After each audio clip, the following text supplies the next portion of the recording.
Questions with answers for University exam, Module 2, Thinking like an Economist. ആദ്യം 3 മാർക്സിൻ്റെ question നോക്കാം. First one, difference between micro and macro economics.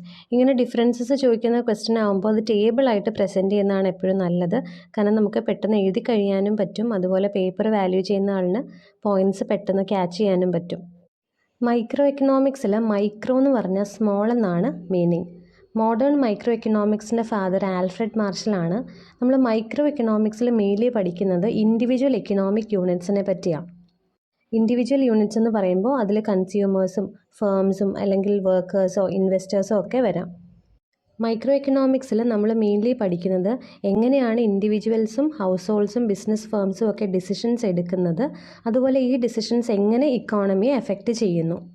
Overall ഇക്കോണമിയെ പറ്റി പഠിക്കുന്ന എക്കണോമിക്സിൻ്റെ ഒരു ബ്രാഞ്ചാണ് macro economics. JM Keynes ആണ് macro എക്കണോമിക്സിൻ്റെ father എന്നറിയപ്പെടുന്നത്. Micro economic അനാലിസിസിൻ്റെ ഒരു extended ഫോമാണ് macro എക്കണോമിക്സിൽ ഉള്ളത്. മൈക്രോ എക്കണോമിക്സിൽ ഇൻഡിവിജ്വൽ ബിഹേവിയർ ആണ് പഠിക്കുന്നത് നമ്മൾ പറഞ്ഞു. അപ്പോൾ മാക്രോ എക്കണോമിക്സ് എന്ന് പറയുമ്പോൾ ഒരു ആഗ്രിഗേറ്റ് എക്കണോമിക് ബിഹേവിയറിൻ്റെ സ്റ്റഡിയാണ്, അതായത് ഇക്കോണമി ആസ് എ ഹോൾ ആണ് നമ്മൾ പഠിക്കുന്നത്. ഇവിടെ ആഗ്രിഗേറ്റ് എന്ന് പറഞ്ഞാൽ ഇൻഡിവിജ്വൽ യൂണിറ്റ്സിൻ്റെ കളക്ഷൻ അല്ലെങ്കിൽ ടോട്ടലാണ്. സോ കൂടുതലും എക്കണോമിക് ആഗ്രിഗേറ്റ്സ് ആണ് മാക്രോ എക്കണോമിക്സിൽ വരുന്നത്.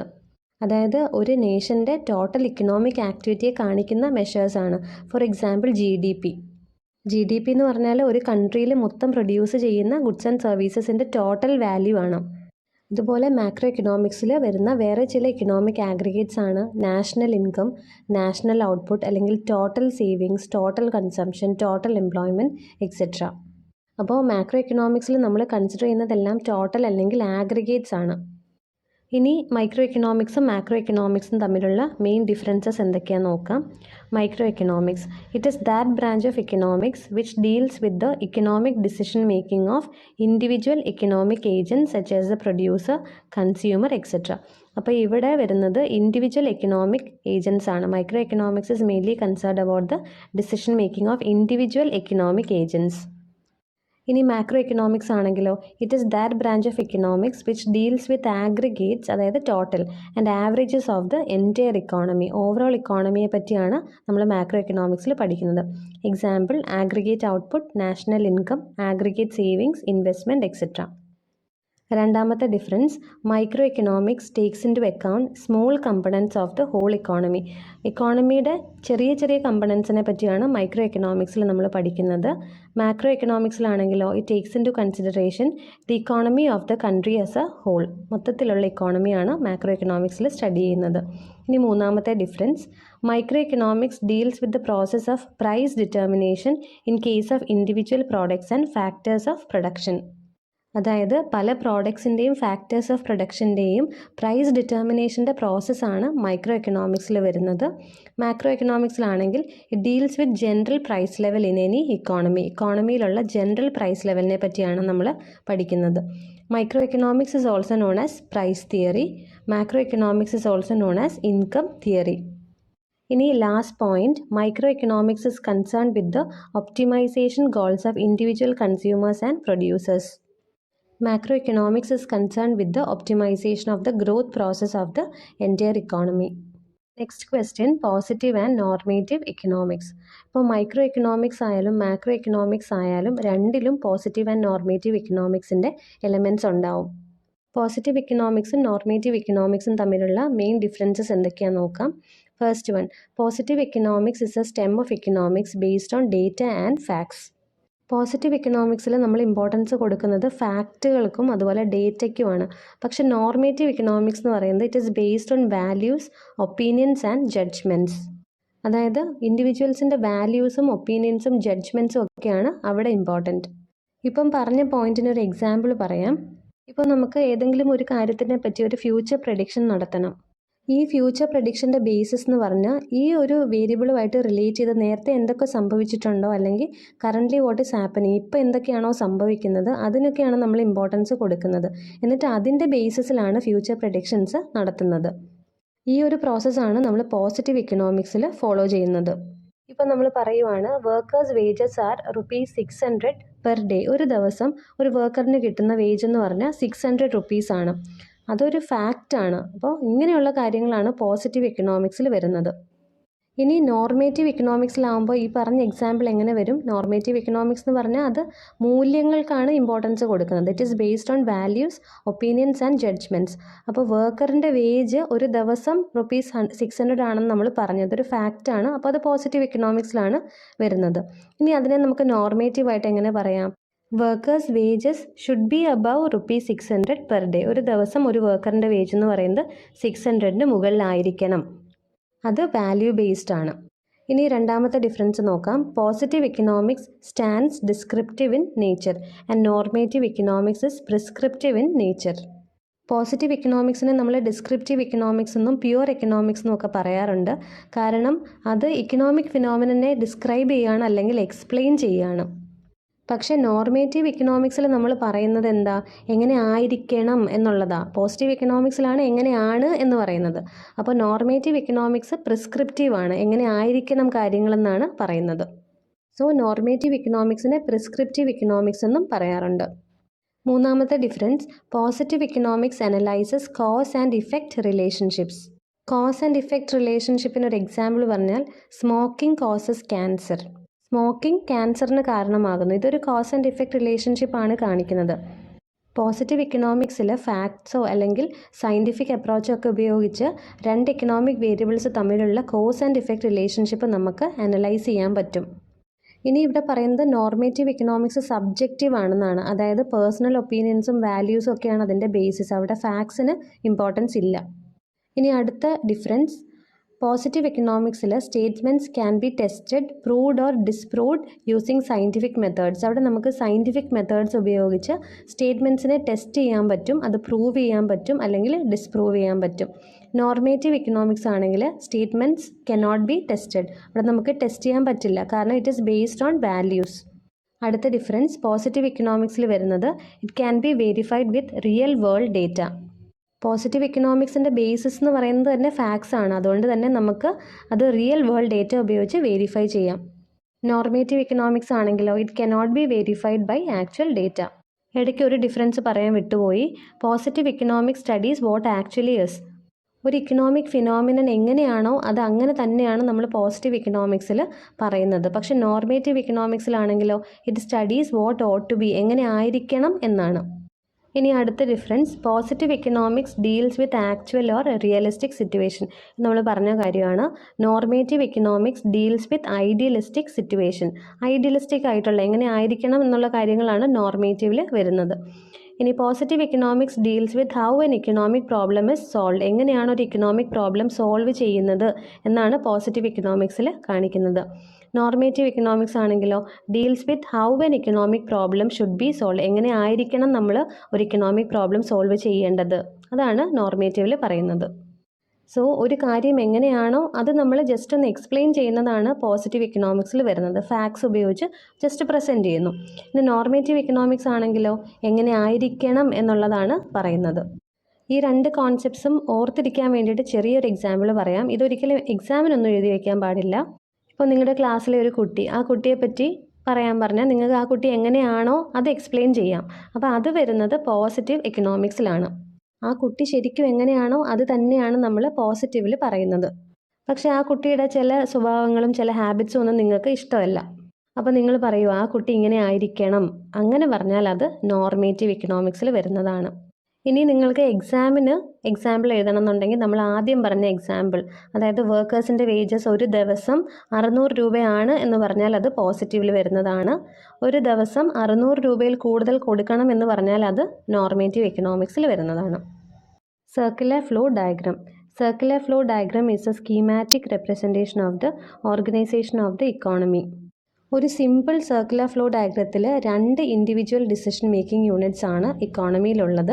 ഒന്ന് ഹൗസ് ഹോൾഡ്സും ഒന്ന് ഫേംസുമാണ്. Households and firms interact in the goods market and the factor market. Goods market എന്ന് പറയുമ്പോൾ ഗുഡ്സ് ആൻഡ് സർവീസസ് സെല്ല് ചെയ്യുകയും ബൈ ചെയ്യുകയും ചെയ്യുന്ന മാർക്കറ്റാണ്. അപ്പോൾ ഗുഡ്സ് സെല്ല് ചെയ്യുന്നത് ഫേംസ് ആണ്. അതുകൊണ്ട് തന്നെ ഗുഡ്സ് മാർക്കറ്റിലെ സെല്ലേഴ്സ് എന്ന് പറയുന്നത് ഫേംസ് ആണ്. അപ്പോൾ ഇവിടുത്തെ ബയേഴ്സ് ആരാണ്? ഹൗസ് ഹോൾഡ്സ് ആണ്. ഇനി ഫാക്ടർ മാർക്കറ്റ് എന്ന് പറയുമ്പോൾ ഫാക്ടേഴ്സ് ഓഫ് പ്രൊഡക്ഷൻ സെല്ല് ചെയ്യുകയും ബൈ ചെയ്യുകയും ചെയ്യുന്ന മാർക്കറ്റാണ്. ഇവിടെ ഫാക്ടേഴ്സ് ഓഫ് പ്രൊഡക്ഷൻ സെല്ല് ചെയ്യുന്നത് ആരാണ്? ഹൗസ് ഹോൾഡ്സ് ആണ്. ഫാക്ടേഴ്സ് ഓഫ് പ്രൊഡക്ഷൻ എന്ന് പറയുമ്പോൾ ലാൻഡ് ആകാം, ലേബർ ആകാം, ക്യാപിറ്റൽ ആകാം, അല്ലെങ്കിൽ ഓൺടർപ്രണർ ലിബിലിറ്റിയും ആകാം. ഈ ഫാക്ടേഴ്സ് ഓഫ് പ്രൊഡക്ഷനെ ഫാക്ടർ മാർക്കറ്റിൽ നിന്ന് ബൈ ചെയ്തിട്ടാണ് firms goods and services produce ചെയ്യുന്നത്. ഇനി ഈ മോഡലിൽ 2 തരത്തിലുള്ള ഫ്ലോസ് ആണുള്ളത്. ഒന്ന് മണി ഫ്ലോയും ഒന്ന് റിയൽ ഫ്ലോയും. ഇവിടെ റിയൽ ഫ്ലോ എന്ന് പറഞ്ഞാൽ ഫാക്ടേഴ്സ് ഓഫ് പ്രൊഡക്ഷൻ്റെയും ഗുഡ്സിൻ്റെയും ഫ്ലോ ആണ്. സർക്കുലർ ഫ്ലോ ഡയഗ്രാം എങ്ങനെയാണ് വരയ്ക്കുന്നത് നോക്കാം. ആദ്യം 2 സൈഡിലായിട്ട് ഹൗസ് ഹോൾഡ്സിനെയും ബിസിനസ് ഫേംസിനെയും കാണിക്കുക. അത് കഴിഞ്ഞിട്ട് ഈ ഡയഗ്രത്തിൽ കാണിച്ചേക്കുന്നത് പോലെ റിസോഴ്സ് മാർക്കറ്റ് അല്ലെങ്കിൽ ഫാക്ടർ മാർക്കറ്റും പ്രോഡക്റ്റ് മാർക്കറ്റ് അല്ലെങ്കിൽ ഗുഡ്സ് മാർക്കറ്റും കാണിക്കണം. സർക്കുലർ ഫ്ലോ ഡയഗ്രാം സ്റ്റാർട്ട് ചെയ്യുന്നത് ഹൗസ് ഹോൾഡ്സ് എന്നാണ്. ആദ്യം ഹൗസ് ഹോൾഡ്സ് ഫാക്ടേഴ്സ് ഓഫ് പ്രൊഡക്ഷനെ സെല്ല് ചെയ്യുന്നതാണ് നമ്മൾ കാണിക്കേണ്ടത്. ഫാക്ടേഴ്സ് ഓഫ് പ്രൊഡക്ഷൻ എവിടെയാണ് സെല്ല് ചെയ്യുന്നത്? റിസോഴ്സ് മാർക്കറ്റിലാണ്. അപ്പോൾ അങ്ങോട്ടൊരു ആരോ കാണിക്കുക. ഈ റിസോഴ്സ് മാർക്കറ്റ് അല്ലെങ്കിൽ ഫാക്ടർ മാർക്കറ്റിൽ നിന്ന് ഫാക്ടേഴ്സ് ഓഫ് പ്രൊഡക്ഷനെ ആരാണ് വാങ്ങുന്നത്? ബിസിനസ് ഫേംസ് ആണ്. അപ്പോൾ ഫാക്ടർ മാർക്കറ്റിൽ നിന്ന് ഒരു ആരോ ബിസിനസ് ഫേംസിലേക്ക് കാണിക്കുക. റിസോഴ്സസിൻ്റെ മൂവ്മെൻ്റ് ആണ് അവിടെ നമ്മൾ കാണിക്കുന്നത്. ഈ ഫാക്ടേഴ്സ് ഓഫ് പ്രൊഡക്ഷൻ ഉപയോഗിച്ചാണ് ബിസിനസ് ഫേംസ് പ്രോഡക്ട്സ് പ്രൊഡ്യൂസ് ചെയ്യുന്നത്. ഈ പ്രോഡക്ട്സ് അവർ സെല്ല് ചെയ്യുന്നത് ഗുഡ്സ് മാർക്കറ്റ് അല്ലെങ്കിൽ പ്രോഡക്റ്റ് മാർക്കറ്റിലാണ്. അപ്പോൾ ഫേംസിൽ നിന്ന് പ്രോഡക്റ്റ് മാർക്കറ്റിലേക്ക് ഒരു ആരോ ഇട്ടിട്ട് ഗുഡ്സ് ആൻഡ് സർവീസസ് എന്ന് കാണിക്കണം. പ്രോഡക്റ്റ് മാർക്കറ്റിൽ നിന്ന് ഈ ഗുഡ്സ് ആൻഡ് സർവീസസ് ആരാണ് പർച്ചേസ് ചെയ്യുന്നത്? ഹൗസ് ഹോൾഡ്സ് ആണ്. അപ്പോൾ പ്രോഡക്റ്റ് മാർക്കറ്റിൽ നിന്ന് ഒരു ആരോ ഹൗസ് ഹോൾഡ്സിലേക്ക് ഇട്ടിട്ട് അവിടെയും ഗുഡ്സ് ആൻഡ് സർവീസസ് എന്ന് കാണിക്കണം. നമ്മൾ ഇത്രയും നേരം പറഞ്ഞ ഫ്ലോ എന്ന് പറഞ്ഞാൽ റിയൽ ഫ്ലോ ആണ്. അതായത് ഫാക്ടേഴ്സ് ഓഫ് പ്രൊഡക്ഷൻ്റെ മൂവ്മെൻറ്റും അതുപോലെ ഗുഡ്സ് ആൻഡ് സർവീസസിൻ്റെ മൂവ്മെൻറ്റും ആണ്. ഇനി ഇതിലെ മണി ഫ്ലോ എങ്ങനെയാണെന്ന് നമുക്ക് നോക്കാം. ആദ്യം ഹൗസ് ഹോൾഡ്സ് ഫാക്ടേഴ്സ് ഓഫ് പ്രൊഡക്ഷനെ റിസോഴ്സ് മാർക്കറ്റിൽ സെല്ല് ചെയ്തപ്പോൾ അവർക്ക് തിരിച്ച് കിട്ടിയത് എന്താണ്? അവരുടെ മണി ഇൻകം ആണ്. അതായത് ലേബറിനെയാണ് അവർ സപ്ലൈ ചെയ്യുന്നതെങ്കിൽ അവർക്ക് വേജസ് കിട്ടും. അതുപോലെ ക്യാപിറ്റലാണ് കൊടുക്കുന്നതെങ്കിൽ അവർക്ക് ഇൻട്രസ്റ്റ് കിട്ടും. ലാൻഡാണ് കൊടുക്കുന്നതെങ്കിൽ അവർക്ക് റെൻറ്റ് കിട്ടും. ഓൺടർപ്രണർ ലിബിലിറ്റി ആണെങ്കിൽ അവർക്ക് പ്രോഫിറ്റ്സ് കിട്ടും. ഈ മണി ഇൻകത്തിൻ്റെ ഫ്ലോ ആണ് റിസോഴ്സ് മാർക്കറ്റിൽ നിന്ന് ഹൗസ് ഹോൾഡ്സിലേക്കുള്ള ബ്ലൂ ആരോ കാണിക്കുന്നത്. ഇനി ഈ മണി ഇൻകം ഉപയോഗിച്ചാണ് അവർ പ്രോഡക്റ്റ് മാർക്കറ്റിൽ നിന്ന് സാധനങ്ങൾ വാങ്ങിക്കുന്നത്. അതെങ്ങനെയാണ് കാണിക്കുന്നത്? ഹൗസ് ഹോൾഡ്സിൽ നിന്ന് പ്രോഡക്റ്റ് മാർക്കറ്റിലേക്ക് ഒരു ആരോ ഇട്ടാണ് ആ ഒരു ഫ്ലോ കാണിച്ചിട്ടുള്ളത്. കൺസംഷൻ എക്സ്പെൻഡിച്ചേഴ്സ് ആണ്. അതായത് അവർ കൺസംഷന് വേണ്ടി ചിലവാക്കുന്ന അവരുടെ ഇൻകത്തിൻ്റെ ഒരു ഭാഗമാണത്. ഹൗസ് ഹോൾഡ്സിൻ്റെ ഈ കൺസംഷൻ എക്സ്പെൻഡിച്ചർ എന്ന് പറയുന്നത് ആരുടെ റവന്യൂ ആണ്? ഫേംസിൻ്റെ റവന്യൂ ആണ്. അതായത് goods and services house holds purchase ചെയ്യുമ്പോൾ ഫേംസിന് കിട്ടുന്ന ഇൻകം. ഫേംസിന് ഇങ്ങനെ കിട്ടിയ റവന്യൂവിൻ്റെ ഒരു പോർഷനാണ് അവർ ഫാക്ടർ പേയ്മെൻറ്റ്സ് ആയിട്ട് ഹൗസ് ഹോൾഡ്സിന് കൊടുക്കുന്നത്. അതാണ് കോസ്റ്റ് എന്ന് പറഞ്ഞിട്ട് ബിസിനസ് ഫേംസിൽ നിന്ന് റിസോഴ്സ് മാർക്കറ്റിലേക്ക് ഒരു ബ്ലൂ ആരോ കാണിച്ചിട്ടുള്ളത്. നമ്മൾ ഈ പറഞ്ഞ മണി ഫ്ലോയും റിയൽ ഫ്ലോയും ഇക്കോണമിയിൽ ഇങ്ങനെ കണ്ടിന്യൂ ചെയ്യും. Question economic models. നമ്മൾ ആ 2ാമത്തെ മൊഡ്യൂളിൽ 2 സിമ്പിളായിട്ടുള്ള ഇക്കണോമിക് മോഡൽസ് പഠിച്ചിട്ടുണ്ടായിരുന്നു. ഒന്ന് സർക്കുലർ ഫ്ലോ ഓഫ് ഇൻകവും പിന്നെ PPCയും.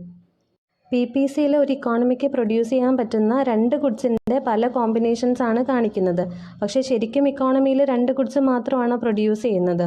അല്ല, ഒരു ഇക്കോണമിയിൽ ഒരുപാട് ഗുഡ്സ് ആൻഡ് സർവീസസ് പ്രൊഡ്യൂസ് ചെയ്യുന്നുണ്ട്.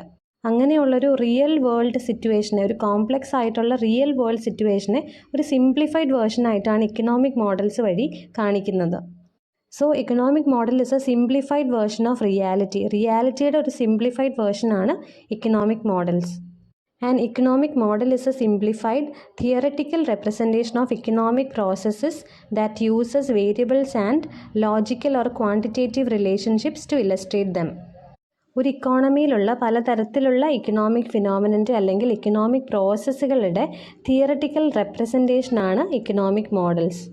ഇക്കണോമിക് പ്രോസസ്സുകൾ എക്സ്പ്ലെയിൻ ചെയ്യാൻ അല്ലെങ്കിൽ റെപ്രസെൻറ്റ് ചെയ്യാൻ നമ്മൾ പലതരത്തിലുള്ള വേരിയബിൾസും അതുപോലെ ക്വാണ്ടിറ്റേറ്റീവ് റിലേഷൻഷിപ്സും എല്ലാം യൂസ് ചെയ്യുന്നുണ്ട്. All economic models incorporate 3 common elements. First one, the ceteris paribus assumption. Ceteris paribusന്റെ മീനിങ് ഇതാണ്: other things remaining the same. ഒരു എക്സാമ്പിൾ പറയാം. ഇപ്പോൾ ലോ ഓഫ് ഡിമാൻഡിൽ നമ്മൾ പറയുന്നത് ഡിമാൻഡും പ്രൈസും തമ്മിലുള്ള റിലേഷൻഷിപ്പാണ്.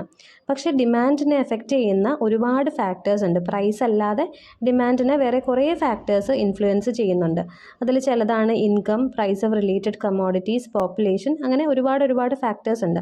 അപ്പോൾ ലോ ഓഫ് ഡിമാൻഡ് സ്റ്റാർട്ട് ചെയ്യുന്നത് തന്നെ ഈ സെട്രിസ് പാരിബസ് അസംഷൻ വെച്ചാണ്. അതായത് ലോ ഓഫ് ഡിമാൻഡ് ഇങ്ങനെയാണ് പറയുന്നത്, other things remaining the same അല്ലെങ്കിൽ ceteris paribus the law of demand establishes a direct relationship between demand and price.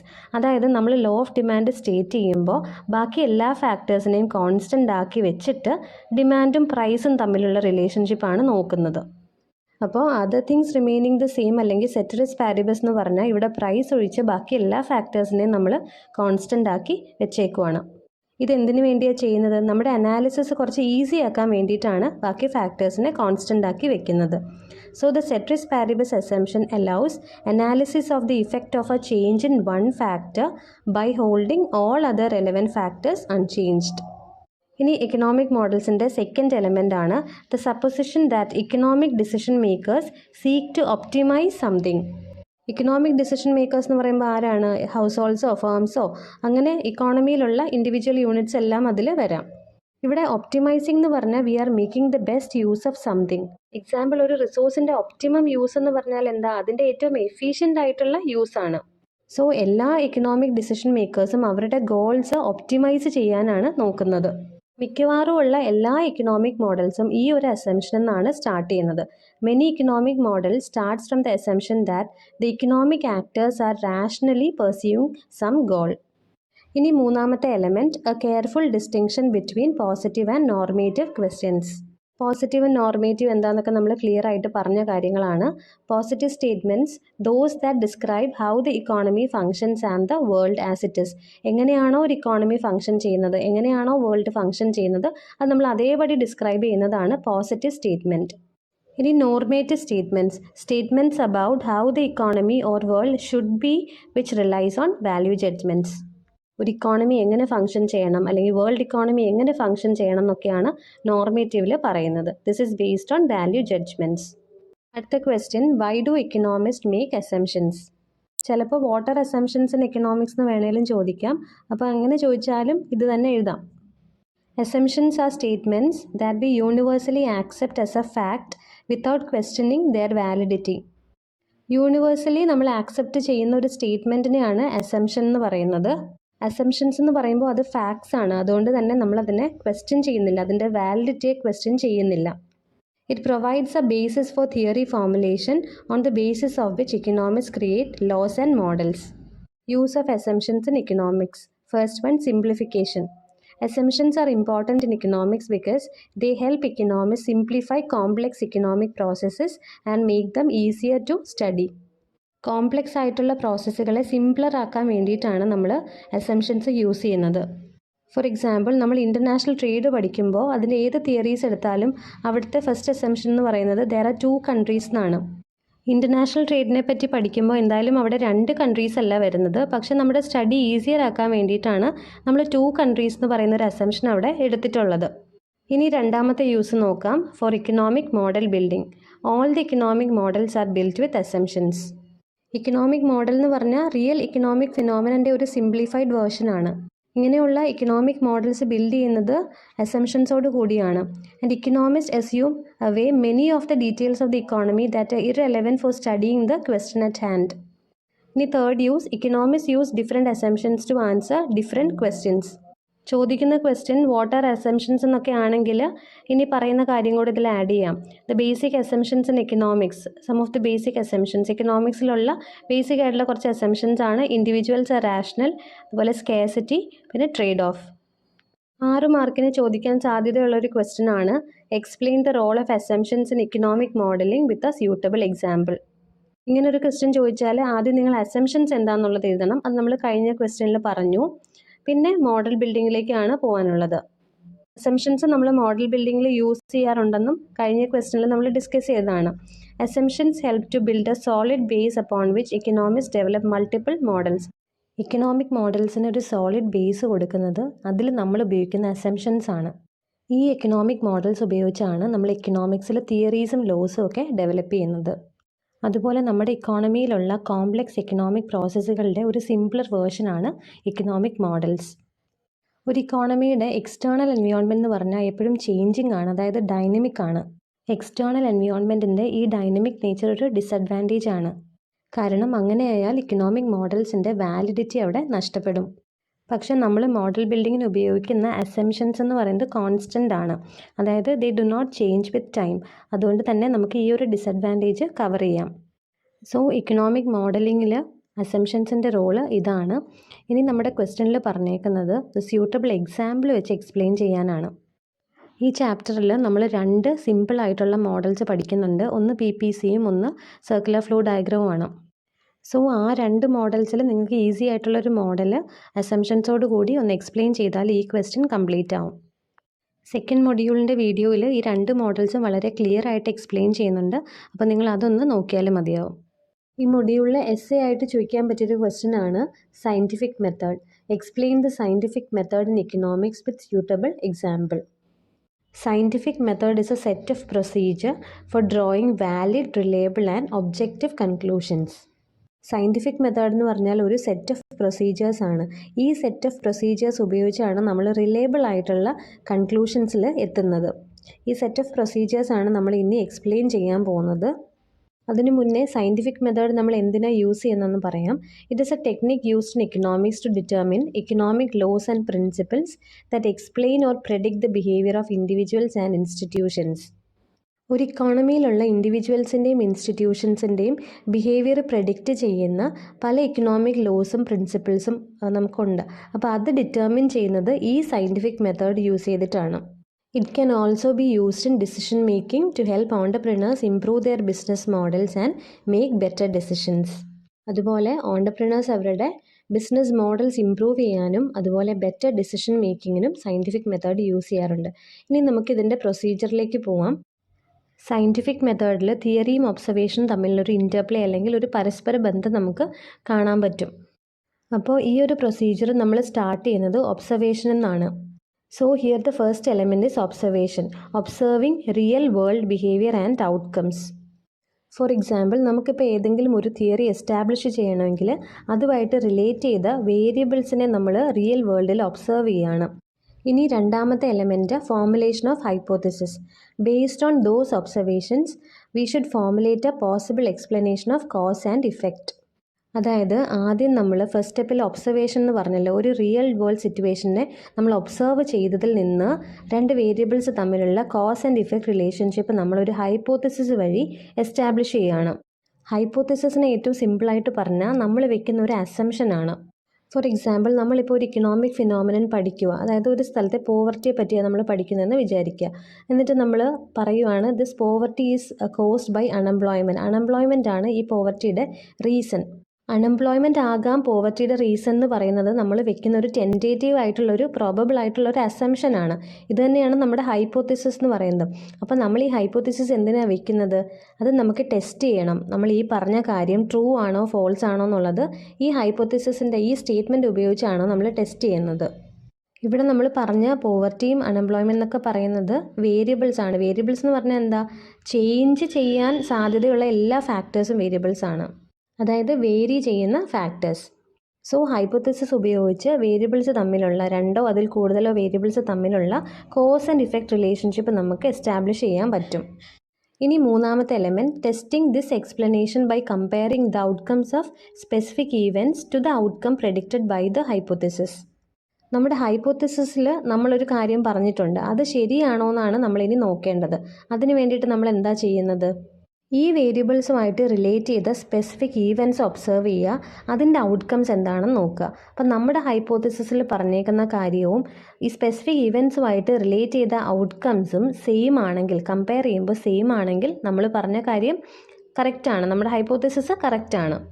ഇനി fourth element, accepting, rejecting and modifying the hypothesis based on these comparisons. അപ്പോൾ comparisons നോക്കിയിട്ട് നമുക്ക് നമ്മുടെ ഹൈപ്പോത്തിസിസിനെ ഒന്നിൽ accept ചെയ്യാം, അല്ലെങ്കിൽ reject ചെയ്യാം, അല്ലെങ്കിൽ ഒന്ന് മോഡിഫൈ ചെയ്യാം. Next step, continuing to test the hypothesis against the facts. ഹൈപ്പോത്തിസിസിനെ ടെസ്റ്റ് ചെയ്യാന്ന് പറഞ്ഞാൽ എന്താണ്? ഹൈപ്പോത്തിസിസ് ഫോർമുലേറ്റ് ചെയ്തേക്കുന്നത് കറക്റ്റ് ആണോ അല്ലേന്ന് നോക്കുക. അതായത് ഹൈപ്പോത്തിസിസിൽ നമ്മൾ 2 വേരിയബിൾസ് തമ്മിലുള്ള റിലേഷൻഷിപ്പ് എസ്റ്റാബ്ലിഷ് ചെയ്തിട്ടുണ്ടല്ലോ, അത് ഫാക്ട്സുമായിട്ട് കമ്പയർ ചെയ്തിട്ട് കറക്റ്റ് ആണോ അല്ലേന്ന് നോക്കുക. As favourable results accumulate the hypothesis evolves into a theory. ഫാക്ട്സുമായിട്ട് കമ്പയർ ചെയ്യുമ്പോൾ നമ്മുടെ ഹൈപ്പോത്തിസിസിൽ പറഞ്ഞേക്കുന്ന റിലേഷൻഷിപ്പ് കറക്റ്റ് ആണെങ്കിൽ അത് നമുക്കൊരു തിയറി ആയിട്ട് എസ്റ്റാബ്ലിഷ് ചെയ്യാം. A very well-tested and widely accepted theory is referred to as an economic law or an economic principle. Well tested ആയിട്ടുള്ള വൈഡ്ലി ആക്സെപ്റ്റഡ് ആയിട്ടുള്ള ഒരു തിയറിയാണ് നമ്മൾ ഇക്കണോമിക് ലോ അല്ലെങ്കിൽ ഇക്കണോമിക് പ്രിൻസിപ്പിൾ എന്ന് പറയുന്നത്. Economic principle is a statement about economic behaviour or the economy that enables prediction of the probable effects of certain actions. ഈ economic ലോസിൻ്റെയും പ്രിൻസിപ്പിൾസിൻ്റെയും ഒക്കെ കോമ്പിനേഷൻസ് ആണ് പിന്നീട് മോഡൽസ് ആയിട്ട് മാറുന്നത്. Combinations of such laws or principles are incorporated into models which are simplified representations of how something works such as A market or segment of the economy. ഈ question complete ആണെങ്കിൽ ഒരു എക്സാമ്പിളും കൂടെ നമ്മൾ ഇതിൻ്റെ കൂടെ എഴുതണം. സെക്കൻഡ് മൊഡ്യൂളിൻ്റെ വീഡിയോ ക്ലാസ്സിൽ ഈ എക്സാമ്പിൾ പറഞ്ഞിട്ടുണ്ടായിരുന്നു. ആ നോട്ടിനെ തന്നെ ഒന്ന് റീറൈറ്റ് ചെയ്തിട്ട് എക്സാമിന് എഴുതേണ്ട ഒരു ഫോമിലേക്ക് മാറ്റിയിട്ടുണ്ട്. സോ എക്സാമിന് ചോദിക്കുമ്പോൾ ഈ ഒരു എക്സാമ്പിളാണ് നിങ്ങൾ എഴുതേണ്ടത്. ഇക്കണോമിക്സ് പോലെയുള്ളൊരു സോഷ്യൽ സയൻസ് ഡിസിപ്ലിനിൽ ഒബ്സർവേഷൻ എന്ന് പറയുന്ന ഒരു സയൻറ്റിഫിക് മെത്തേഡ് അപ്ലൈ ചെയ്ത് നമ്മൾ എങ്ങനെയാണ് ഈ ഒരു ഒബ്സർവേഷനെ തിയറി ആയിട്ട് മാറ്റുന്നത് നമുക്ക് നോക്കാം. തിയറിയും ഒബ്സർവേഷൻ തമ്മിലുള്ള ഇൻ്റർപ്ലേ അല്ലെങ്കിൽ ആ ഒരു റിലേഷൻഷിപ്പ് എങ്ങനെയാണ് നമ്മൾ ഇക്കണോമിക്സിൽ എസ്റ്റാബ്ലിഷ് ചെയ്യുന്നത് നമുക്കൊന്ന് ഒരു എക്സാമ്പിളിലൂടെ പറയാം. ഇൻഫ്ലേഷൻ എന്ന് പറയുന്ന ഒരു സിറ്റുവേഷനാണ് നമ്മളിവിടെ അനലൈസ് ചെയ്യാൻ പോകുന്നത്. Inflation simply means rise in the commodity prices and fall in the value of money. അതായത് സാധനങ്ങളുടെ പ്രൈസ് വല്ലാതെ കൂടുകയും മണിയുടെ വാല്യൂ ഫോൾ ചെയ്യുന്ന ഒരു സിറ്റുവേഷനാണ് ഇൻഫ്ലേഷൻ. ഒട്ടുമിക്ക കൺട്രീസിലുമുള്ള ഒരു ഇക്കണോമിക് പ്രോബ്ലമാണ് ഇൻഫ്ലേഷൻ. ഇങ്ങനെ ഇൻഫ്ലേഷൻ എന്ന് പറയുന്ന ഒരു സിറ്റുവേഷൻ എക്സ്പീരിയൻസ് ചെയ്യുന്ന ഒരു ഇക്കണോമിസ്റ്റിന് ആ ഒരു ട്രെൻഡൊക്കെ അനലൈസ് ചെയ്തിട്ട് അതിൽ നിന്നൊരു തിയറി ഡെവലപ്പ് ചെയ്യാം, the theory of inflation. Theory state ചെയ്യുന്ന ഒരു ഫാക്റ്റ് ഇതാണ്: ഇൻഫ്ലേഷൻ എപ്പോഴാണ് ഉണ്ടാകുന്നതെന്ന് ചോദിച്ചാൽ ഗവൺമെൻറ് ഒരുപാട് മണി പ്രിൻ്റ് ചെയ്യുമ്പോഴാണ് ഈ ഇൻഫ്ലേഷൻ ഉണ്ടാകുന്നത്. അത് പുള്ളി ഡെവലപ്പ് ചെയ്തൊരു തിയറിയാണ്. ഇനി നമുക്ക് ഈ തിയറി ഒന്ന് ടെസ്റ്റ് ചെയ്യണം. അപ്പോൾ ഇത് അനലൈസ് ചെയ്യാൻ വേണ്ടിയിട്ട് പുള്ളി എന്താ ചെയ്യുന്നത്? ഈ കളക്ട്സ് ഡേറ്റ. എന്തിനെ പറ്റിയുള്ള ഡേറ്റ ആണ്? പ്രൈസും മണി സപ്ലൈയും തമ്മിലുള്ള റിലേഷൻഷിപ്പ് അല്ലേ എസ്റ്റാബ്ലിഷ് ചെയ്യേണ്ടത്. അപ്പോൾ പ്രൈസസും മണി സപ്ലൈയും പറ്റിയുള്ള ഡേറ്റ കളക്ട് ചെയ്യും ഫ്രം ഡിഫറെൻറ്റ് കൺട്രീസ്. ഒരുപാട് കൺട്രീസിൽ നിന്നാണ് കളക്ട് ചെയ്യുന്നത്. കാരണം ഇൻഫ്ലേഷൻ എന്ന് പറയുന്ന ജനറൽ ആയിട്ടുള്ളൊരു ഫിനോമിനനാണ്. അപ്പോൾ അതിൻ്റെ ട്രൂ നേച്ചർ നമുക്ക് മനസ്സിലാണെന്നുണ്ടെങ്കിൽ ഒരു കൺട്രിയിലുള്ള ഡേറ്റ കളക്ട് ചെയ്തിട്ട് കാര്യമില്ല. നമ്മൾ പല കൺട്രീസിൽ നിന്നുള്ള ഡേറ്റ കളക്ട് ചെയ്ത് അനലൈസ് ചെയ്യുമ്പോഴാണ് അത് തമ്മിലുള്ള ക്ലിയർ റിലേഷൻഷിപ്പ് നമുക്ക് മനസ്സിലാവുന്നത്. നമ്മൾ പ്രൈസ് റൈസിൻ്റെയും മണി സപ്ലൈയുടെയും ഇൻ്റർനാഷണൽ ഡേറ്റ കളക്ട് ചെയ്ത് അനലൈസ് ചെയ്തപ്പോൾ നമുക്ക് മനസ്സിലായി ക്വാണ്ടിറ്റി ഓഫ് മണി അല്ലെങ്കിൽ സപ്ലൈ ഓഫ് മണിയും പ്രൈസും തമ്മിൽ റിലേഷൻഷിപ്പ് ഇല്ല. അങ്ങനെയാണെങ്കിൽ ഈ തിയറി ഓഫ് ഇൻഫ്ലേഷൻ്റെ വാലിഡിറ്റി അവിടെ പോയി കഴിഞ്ഞു. കാരണം നമ്മുടെ തിയറിയിൽ എസ്റ്റാബ്ലിഷ് ചെയ്തിരുന്നത് എന്താണ്? മണി സപ്ലൈ കൂടുമ്പോഴാണ് പ്രൈസ് റൈസ് ഉണ്ടാകുന്നതെന്നാണ്. പക്ഷേ അത് തമ്മിൽ റിലേഷനൊന്നും ഇല്ലയെന്ന് നമ്മുടെ ഡേറ്റ പറഞ്ഞു കഴിഞ്ഞാൽ അതിൻ്റെ അർത്ഥം എന്താണ്? ഈ തിയറി വാലിഡ് അല്ല. ഇനി നേരെ മറിച്ച് മണി ഗ്രോത്ത് ഉണ്ടാകുമ്പോഴാണ് ഈ ഇൻഫ്ലേഷൻ എന്ന് പറയുന്ന സിറ്റുവേഷൻ വരുന്നത് എങ്കിൽ നമ്മുടെ തിയറി അവിടെ വാലിഡാണ്. നമുക്ക് നമ്മുടെ തിയറിയിൽ ഉറച്ച് നിൽക്കാം. സോ ഇവിടെ നമ്മളൊരു ഇക്കണോമിക് ഫിനോമിനൻ ഒബ്സർവ് ചെയ്ത് അതിനെ ടെസ്റ്റ് ചെയ്തിട്ടാണ് തിയറി എസ്റ്റാബ്ലിഷ് ചെയ്തത്.